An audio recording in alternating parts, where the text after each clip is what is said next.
Chapter 1. Contact in the night. A lone destroyer meets the unexpected.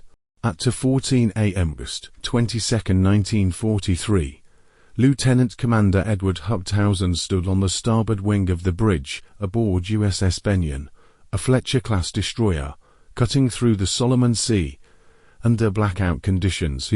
The night was pitch black, no moon, low clouds, the kind of darkness where the horizon disappeared and the water blended into the sky.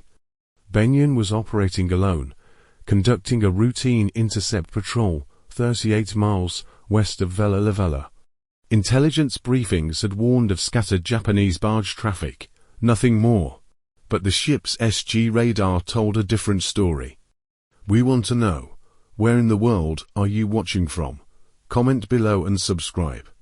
At 2:17, the radar operator called out, multiple contacts. Bearing 061, range 18,000 yards, multiple. Huchthausen stepped inside the pilot house and leaned over the scope. The display showed not 2 or 3 returns, but more than a dozen, large ones, moving in layered columns, maintaining tight formation at 22 knots. That was not barge traffic. That was a task group. The 32-year-old commander had been in the Solomons for 4 months. He had seen Japanese destroyers run the slot at high speed before, but never like this. The radar pips were too big, too consistent, heavy ships, possibly cruisers, and Benyon was the only American ship within 50 miles. Reinforcements at Rendover were at least 90 minutes away. Standard naval doctrine called for immediate shadowing and withdrawal when outnumbered more than 4-1 at night. Huchthausen was facing odds closer to 12-1. He could radio in the sighting, back off, track the group, and wait. But if the Japanese force was heading south, they were on course to bombard Allied positions on New Georgia, positions that were already weakened and short of ammunition. If the bombardment succeeded, the Marines holding the Munda line would be exposed. At 2:22, Huchthausen ordered Benyon to come to course 058 and increase to 28 knots. Instead of fleeing, he was closing the distance. The CIC reported clearer radar definition. The lead ships formed a long column, at least 2 light cruisers, followed by 6 destroyers, with additional escorts sweeping ahead. Japanese night doctrine relied on coordinated torpedo spreads, synchronized illumination, and overwhelming opening salvos. One lone destroyer had no business engaging such a force. Huchthausen checked the torpedo status. 10 Mark 15 torpedoes loaded, firing circuits tested, gyro angles set. His ship's main battery, 5 5-inch, 38 caliber guns, could fire rapidly, that lacked the weight to penetrate cruiser armor. His only advantage was darkness and surprise. At 2:27, he made his decision. No delay, no waiting for reinforcements. He would strike the lead cruiser first. If he could force the Japanese formation to scatter, even momentarily, he might break their planned attack before it began. He picked up the bridge phone. Sound general quarters. Klaxons echoed through the destroyer. Men scrambled to stations. Ammunition handlers raced below decks.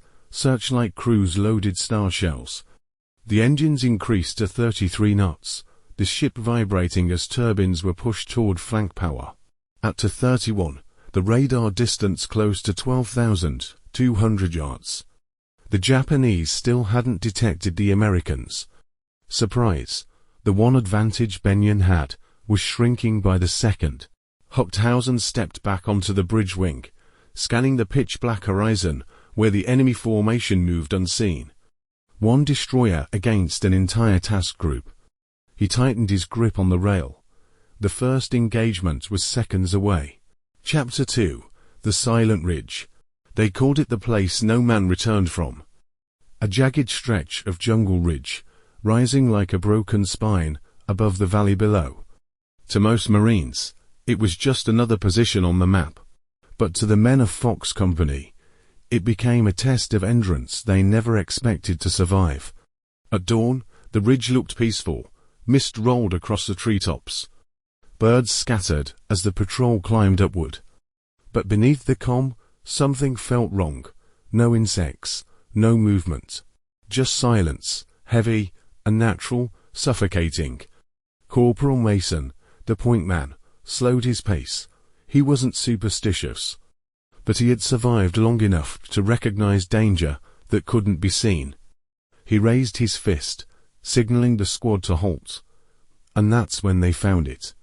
Half buried in the mud was a marine helmet.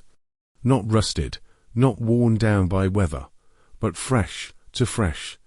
The ridge hadn't been abandoned, it had been watched. The moment they stepped forward, the world exploded. Gunfire tore through the trees, shredding leaves into confetti. The squad dove for cover as machine gun bursts stitched the ground around them. Voices shouted in Japanese from all directions, left, right, above. They weren't facing a small enemy outpost. They had walked straight into a concealed force, dug in deep, waiting for someone exactly like them. Pinned behind a fallen log, Mason grabbed his radio. Static, nothing else. The ridge blocked all signals, turning their mission into a trap they hadn't prepared for. But retreat wasn't an option. Fox Company needed intel on enemy positions, and the men pinned on Silent Ridge were the only ones close enough to see what was really happening. Sergeant Hale made the call. They would hold. Long enough for reinforcements. Long enough to send back whatever information they could gather. Long enough to survive, or die trying. Grenades rolled down from the higher ground, exploding against the slope. Mason was thrown backward, ears ringing, vision blurred. Through the haze he saw shadows moving. Japanese soldiers rushing downhill, bayonets fixed. The squad opened fire. Short, controlled bursts. No wasted shots.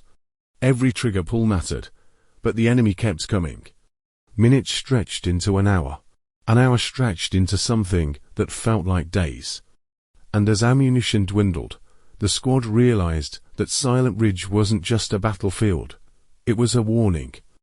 A message carved into the unforgiving heart of the Pacific War. Not every hill is meant to be taken. But Fox Company wasn't done yet. Behind blood, smoke, and fading hope, a new plan was forming.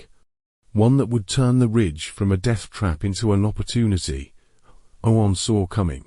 And that moment begins in Chapter 3. Chapter 3. The Hidden Passage. The gunfire on Silent Ridge had quieted, not because the fight was over, but because both sides were waiting. Listening, measuring each other through the thick jungle silence. Corporal Mason wiped the dirt from his eyes. His ribs ached with every breath. But he was alive, and so were most of his men. For now, that was enough. Sergeant Hale crawled over beside him, keeping low under the ferns. "We can't hold this ridge forever," Hale whispered. "We need a way off this slope, something they don't expect." But the ridge was steep, narrow, and covered with enemy positions. Any attempt to retreat the same way they came meant walking straight into another ambush.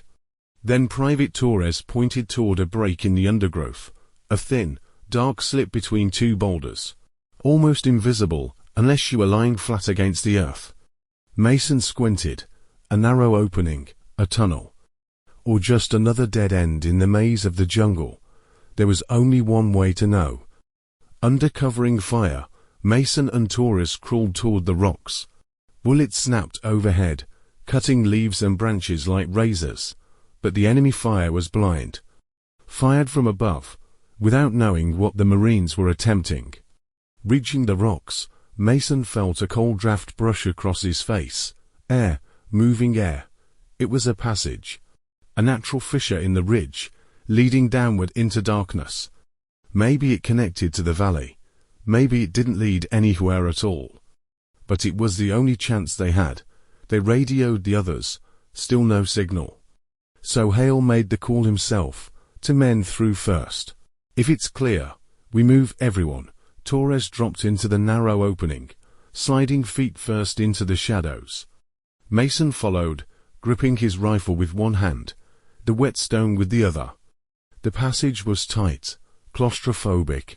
Every movement scraped against the rough walls. Their boots splashed into knee-deep water as the tunnel dipped downward, twisting into the mountain. But then, light, faint, filtered, the glow of day leaking through a curtain of vines ahead. Mason pushed through, and froze. Below them stretched a hidden ravine. A sheltered pocket of jungle untouched by artillery or patrols. And across the ravine, carved into the far cliffside, they saw movement. Japanese supply carriers, dozens of them. An entire logistical line hidden from Allied intelligence. The reason the enemy on the ridge either seemed to run out of ammunition. Fox Company hadn't stumbled into an ambush, they had stumbled onto a secret.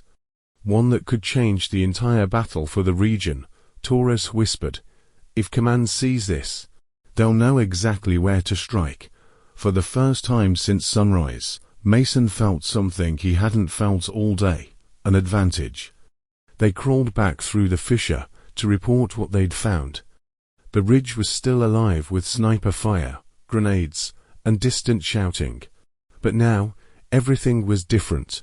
Fox Company wasn't just trying to survive anymore. They had a mission, a purpose, a reason to fight on. Because hidden beneath Silent Ridge was the key to turning the tide. And in Chapter 4, that key would ignite a battle no one was prepared for.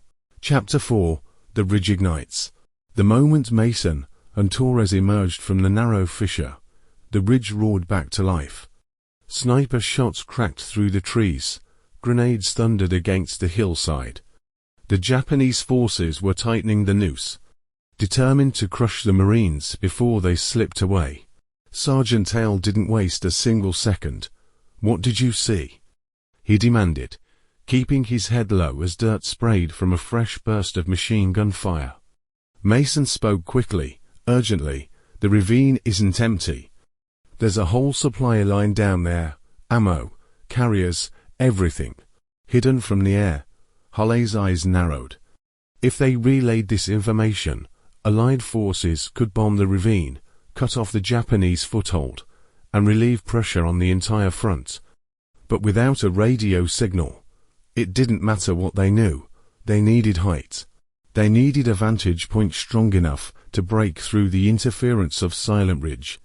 And there was only one place on the ridge higher than their position. The overlook, a jagged outcrop of stone, halfway exposed, halfway shielded by brush, and completely under enemy control. Taking it meant climbing straight into enemy fire. Leaving it meant the entire mission died on the ridge with them. Hale made the decision that every Marine silently feared. "We take the overlook, all of us."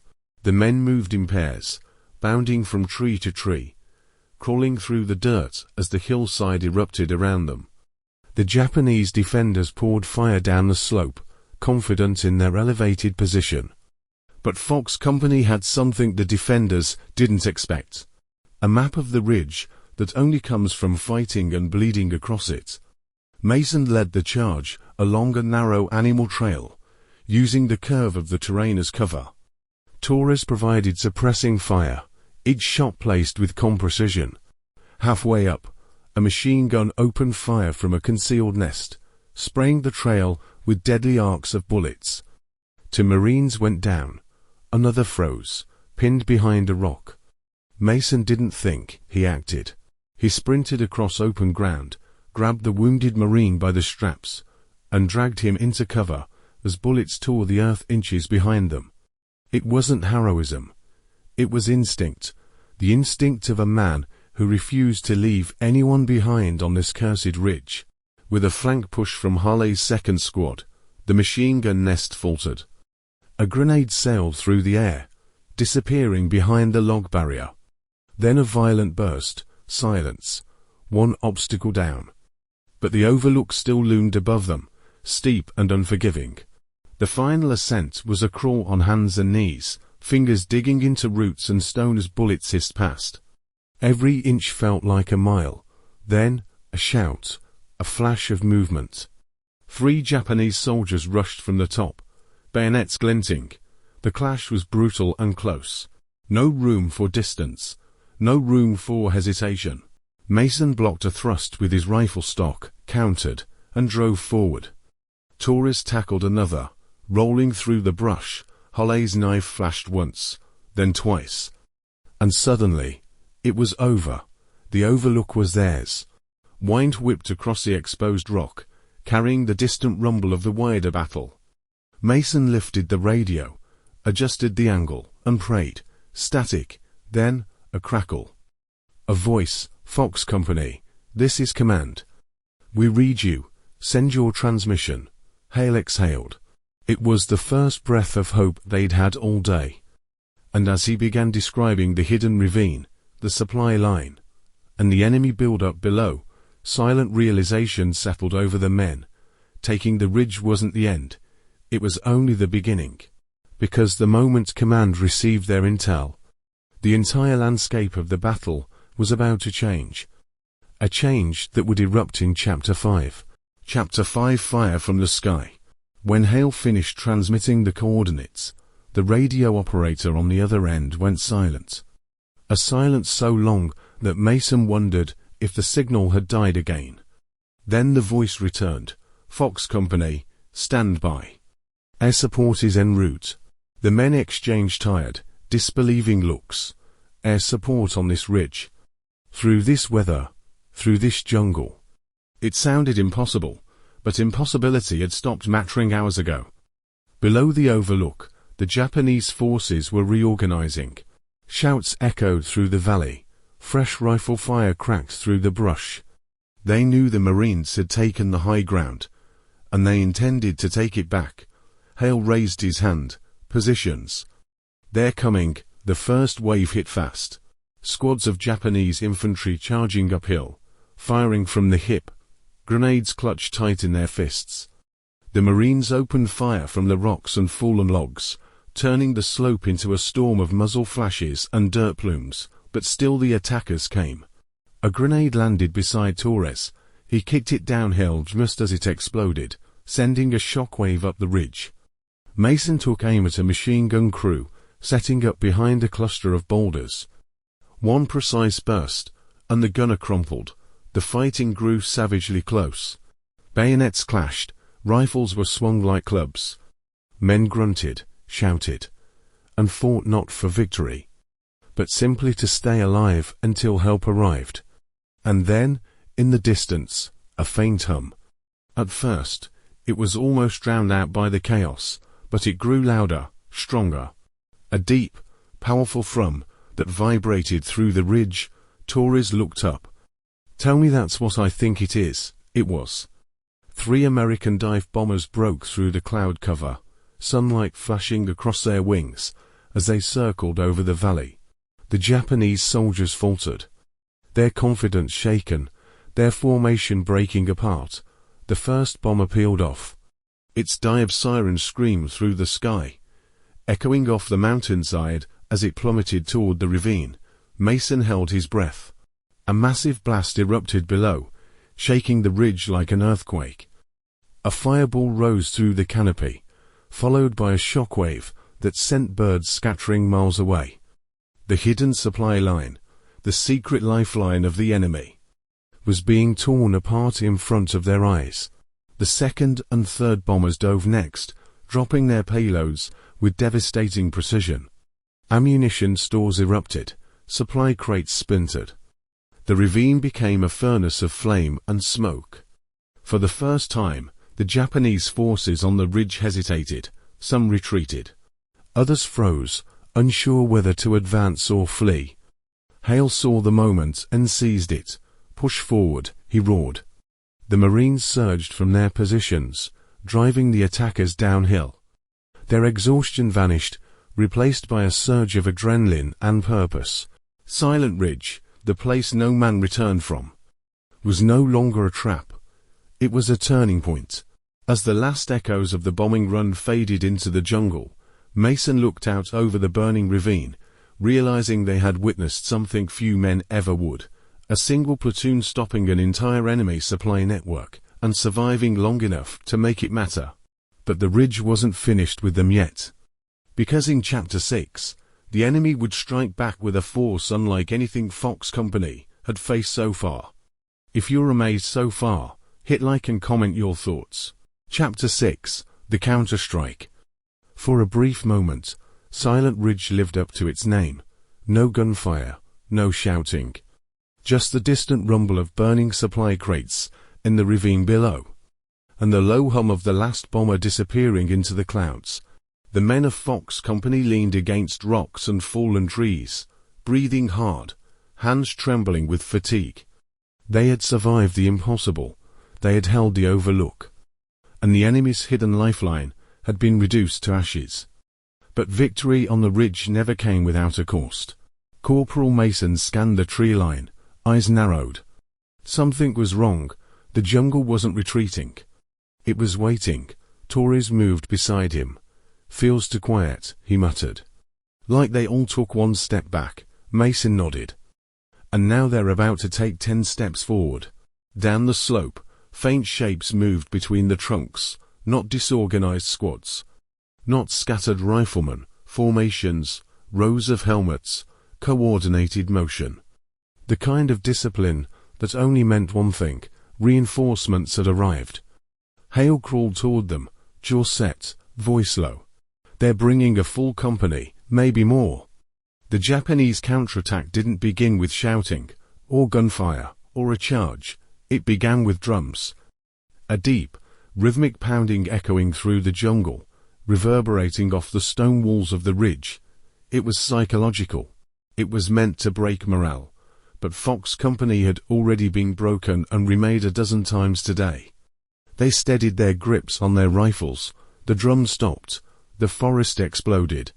A wave of Japanese infantry stormed up the slope, firing in tight volleys, grenades arcing through the air in synchronized bursts. Tracer fire tore across the ridge like red lightning. The ground shook beneath the sheer momentum of bodies charging forward. Mason fired until his rifle clicked dry.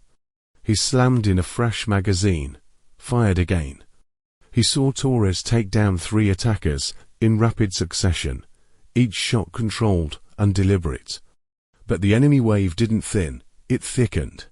A machine gun team set up on the left flank, pinning the Marines behind a shattered tree trunk. Another squad flanked from the right, using smoke grenades to cover their advance. Fox Company was being squeezed, slowly, methodically, relentlessly. Hale shouted over the chaos, "Fall back to the fissure. Use the rocks for choke points."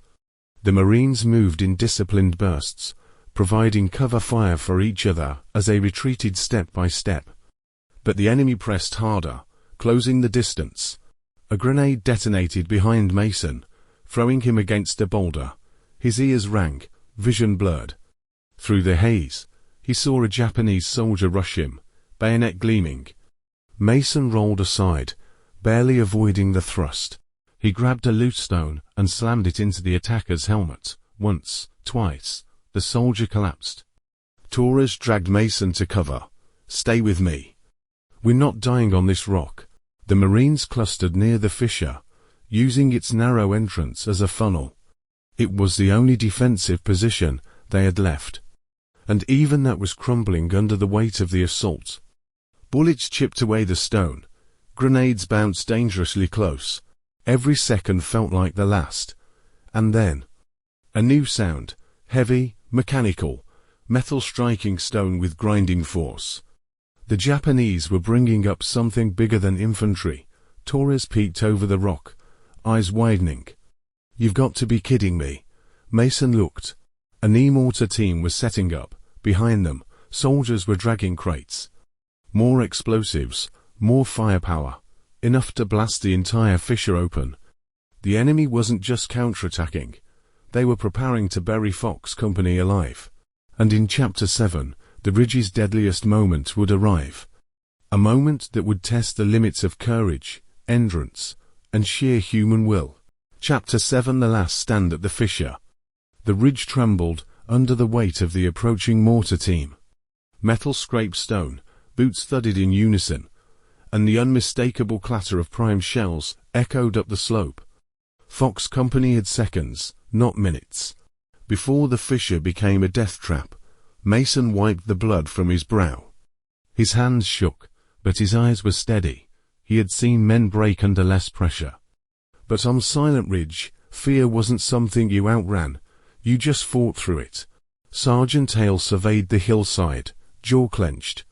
"They blast the fissure open," he said quietly. "We're done." He wasn't being dramatic.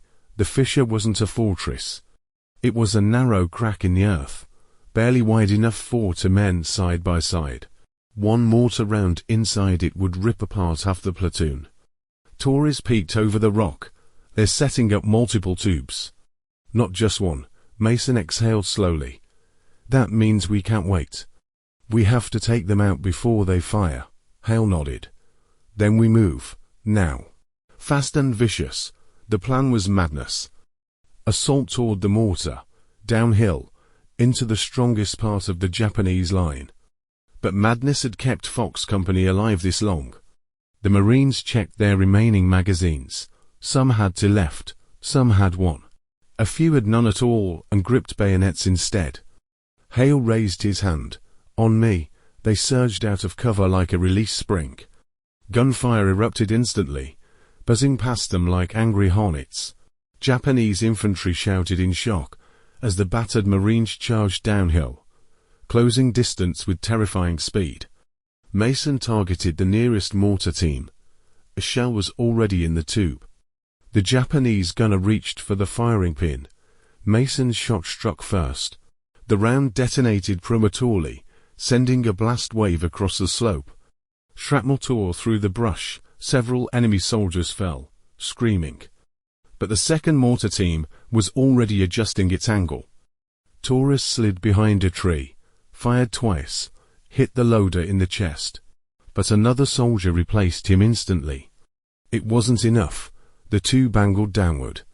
Aimed directly at the fissure, they had seconds. Hale shouted the order no commander ever wants to give, charged the mortar. What followed wasn't a battle. It was a collision. Marines and Japanese soldiers slammed into each other in a brutal melee. Bayonets clashed, knives flashed. Mason wrestled with a soldier twice his size, rolling through dirt and roots, until he managed to bring his rifle stock down on the man's temple. Torres tackled the last gunner at the second mortar tube, knocking him backward as the shell fired wildly into the air. It screamed off course, disappearing deep into the jungle canopy, followed by a distant explosion. The mortar was silenced, but the enemy force was not. More Japanese infantry poured from the tree line, determined to overwhelm the Marines in sheer numbers. Fox Company formed a tight perimeter around the captured mortar, fighting shoulder to shoulder. Hale fired his last rounds. Click, empty. He drew his knife. Mason swung his rifle until the wood cracked. Torres smashed a helmet into an attacker's jaw. The fight devolved into raw survival. Grunts, shouts, bodies grappling in the dirt. Then a thunderous sound rolled across the ridge. Not a mortar, not a bomb. Artillery. American artillery. Shells landed just beyond the slope, scattering the advancing Japanese and forcing a momentary retreat. The blasts weren't close enough to hit the Marines, but they were close enough to buy a breath, a heartbeat, a narrow window of life. Hale looked at his exhausted, blooded men. "We hold here," he said, voice hoarse but unbroken, "until relief arrives." Mason tightened his grip on his ruined rifle. Torres nodded, steadying his breath. The ridge was far from safe, far from won. But for the first time since morning, the enemy wasn't the only force shaking the earth. And in Chapter 8, the battle for Silent Ridge reaches the moment that would define Fox Company's legacy forever. Chapter 8. The breaking point. The artillery strikes rolled across the lower ridge, distant thunder, each blast rumbling through the stone beneath Fox Company's boots. The ground shook.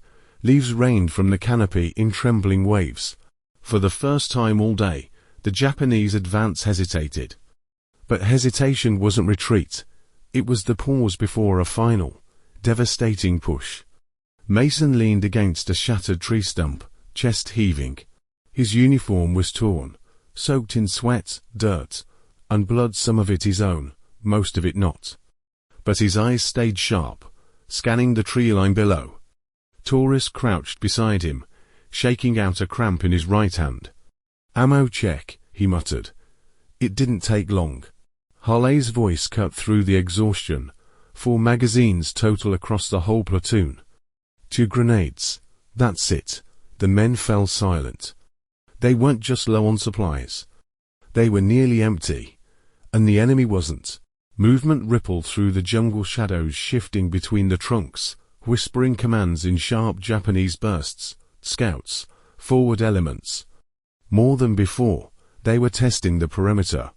Feeling for weakness, Hale tightened the strap on his helmet. "They know we're worn down. They know we're out of ammo." Mason nodded. "They're waiting for us to break." But Fox Company wasn't broken. Not yet.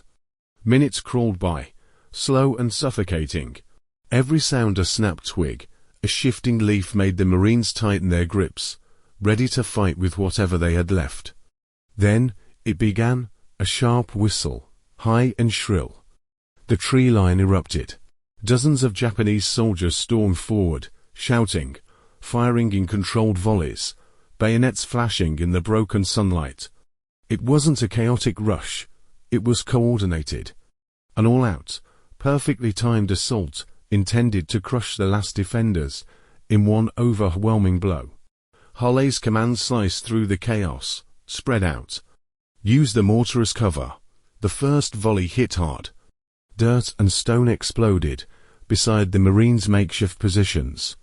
Mason ducked behind a mortar tube, firing his last rounds with deadly precision. 1 enemy down. 2. 3. Click. Empty.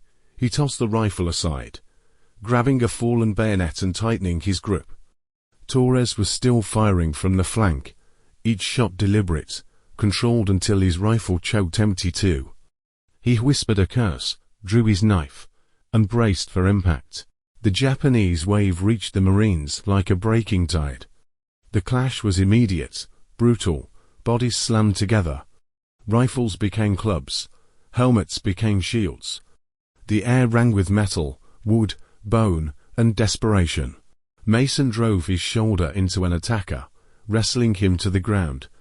They rolled through the dirt, fighting for control of a knife. A flash of pain shot through Mason's arm, as the blade grazed him, but he forced the soldier's hand aside, slammed the hilt against his jaw, and crawled back to his feet. Torres took a bayonet thrust to the shoulder, but didn't go down. He countered with a headbutt that sent the attacker reeling. Hal fought like a man possessed. Every strike fueled by the knowledge that if he fell, the line fell with him. But the Japanese forces kept coming, wave after wave, relentless, determined, pushing the Marines inch by inch toward the fissure. Mason stumbled, nearly losing his footing. He grabbed a root, steadied himself, looked around. Fox Company was shrinking, not in spirit, in numbers. The ridge was becoming a graveyard. And then, through the smoke, through the chaos, a voice crackled through the radio on Harley's hip. Barely audible, but unmistakable. "Fox Company, this is Blue Ridge Battalion. Hold your position. We're coming." Hale froze. Mason stared. Torres exhaled a broken laugh. Reinforcements, actual reinforcements, but they weren't here yet. And Fox Company had to survive until they arrived. Hale raised his voice hoarse, battered, unyielding. "Hold this ridge, whatever it takes." The Marines tightened their grips, set their stances, prepared for the next wave, because in Chapter 9, the battle for Silent Ridge reaches its turning point. The moment where survival hangs on a single, impossible decision. Chapter 9, the decision. The promise of reinforcements should have lifted the men's spirits.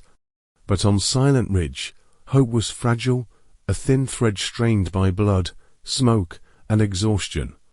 Hale lowered the radio slowly, as if afraid the voice would vanish. "Blue Ridge Battalion is on the move," he repeated. "They're coming." But Mason could hear the gunfire echoing from the valley below. The reinforcements weren't close. and the Japanese forces were regrouping faster than the Marines could breathe.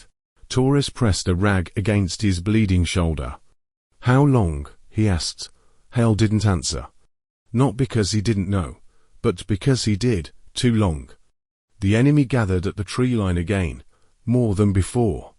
A formation deeper and tighter, their officers calling out sharp commands. A coordinated strike was coming. If the Marines stayed where they were, they'd be surrounded, crushed before reinforcements could break through. If they fell back into the fissure, they'd be trapped with no escape. A single mortar, even a stray grenade, would end them all. Mason looked at the overlook. The high, exposed rock, where the radio signal had finally reached command. It was open ground, no cover, no protection. But it had one advantage. Anyone standing there could see the entire ridge. And anyone standing there could draw fire away from the rest of the platoon. Hale followed his gaze. He understood instantly. "No," he said. "Mason, don't even think it." But Mason had already made the calculation. Not heroic. Not dramatic. Practical. The enemy was preparing to strike the center, where the Marines were weakest. If someone drew their attention upward toward the overlook, they might hesitate. Split their forces. Delay their charge just long enough for Blue Ridge Battalion to arrive. Just long enough for Fox Company to live. Torres grabbed Mason's arm. "You go up there, you're done. They'll cut you down in seconds." Mason met his eyes. "Maybe. But if nobody goes, we're all done." Hale clenched his jaw until the muscles trembled. He looked at Mason, then at his men, battered, bleeding, barely holding on. Good men, men he refused to lose. He closed his eyes for one long, silent moment. Then he nodded. "Go." Mason didn't hesitate. He grabbed a fallen rifle, empty, but it didn't matter. Slung it over his shoulder, and sprinted toward the overlook. Bullets sliced the air around him instantly.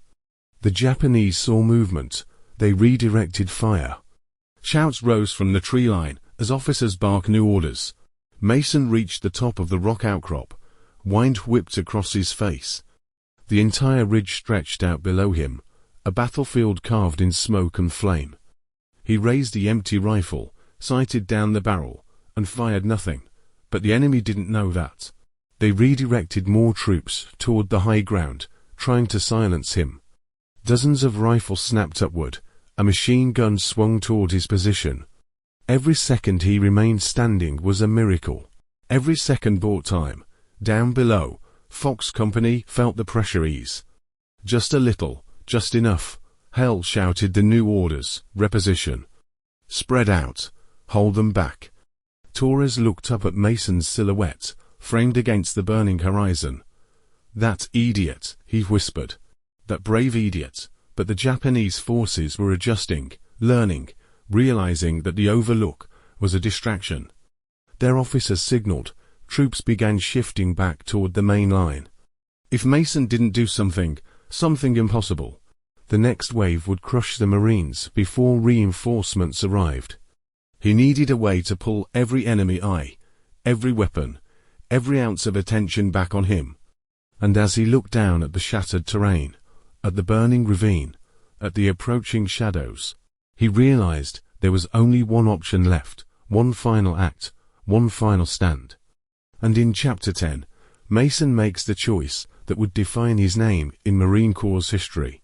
Chapter 10, Legacy of Silent Ridge. Mason took a deep breath, the wind whipping across the overlook, carrying the acrid smoke of spent gunpowder and burning jungle. He could feel every bullet, every shout, every explosion of the past 12 hours pounding in his chest. The ridge was alive with chaos, but up here, on the rock, he was the center of it all. The Japanese officers barked orders from below. The enemy formation shifted, split, and redirected all fire toward him. Bullets tore past, spitting dirt and splintering stone around his feet. Machine gun fire roared, cutting the air in twin streams of death. Mason raised his rifle, empty, and fired anyway, the gesture more defiant than lethal. Every movement, Every sound drew attention, forcing the enemy to commit resources to him instead of pressing the line. Down the slope, Hale and the remaining Marines advanced. They moved faster, more decisively, taking advantage of the distraction Mason had created. Torres fired from cover, dropping attackers one by one, while others reclaimed the mortar and fortified the fissure. Mason felt the weight of the entire platoon on his shoulders. Each soldier below depended on him. Every second he remained upright was a second closer to survival for them all. A grenade bounced dangerously close. He dove aside, rolling to the edge of the rock. Rising again, he faced the storm. Bullets tore through his uniform, a sharp sting along his arm and leg. Pain became irrelevant, focus became survival and distraction. And then, a sound that seemed impossible through the cacophony. The distant rumble of armored vehicles, the sharp crack of rifle fire shifting, the unmistakable call of reinforcements arriving. Blue Ridge Battalion had reached the base of the ridge. Artillery shells rained down, cutting through Japanese formations. Machine gun fire from the relief troops pinned enemy squads, allowing Hale to lead the Marines up in organized counterattacks. Mason saw the tide shift. The enemy hesitated, then faltered. Confusion spread among the ranks that had seemed unstoppable moments before. Their precision and discipline cracked under pressure. All eyes still on Mason, who refused to move, refused to yield. Minutes stretched like hours. Then the Japanese began to retreat, slowly, methodically, dragging back what remained of their forces. Silent Ridge, which had been a place of near-certain death, was being claimed by the survivors. Mason finally lowered his rifle, staggering down the rock. Hale reached him first, gripping his shoulder. "You did it," he said, voice hoarse. "You kept them off us long enough." Torres joined them, blooded, exhausted, but smiling. "Long enough," he echoed, "not a moment more than they needed." The ridge was scarred, littered with the remnants of a day the Marines would never forget. Fox Company had survived. They had fought against overwhelming odds, and the overlook, the rock Mason had held with nothing but courage and sheer defiance, had made the difference. Commanders would later call it a textbook example of tactical improvisation. Historians would write about the courage of one Marine holding the high ground against an entire enemy force. The legend of Silent Ridge would endure, a testament to skill, bravery, and the unbreakable will of those who refused to surrender. Mason, Hale, Torres, and the men of Fox Company looked out over the ridge one last time. The jungle was quiet again. Smoke drifted lazily into the sky. Birds cautiously returned. And for the first time all day, the Marines exhaled, knowing they had not just survived. They had made history. Silent Ridge was theirs. Fox Company had endured. One stand, one ridge, one impossible day. And they had proven what courage truly meant. What do you think about this story? Drop your thoughts in the comments below. Support the channel by subscribing and sharing this story with your friends. It helps a lot.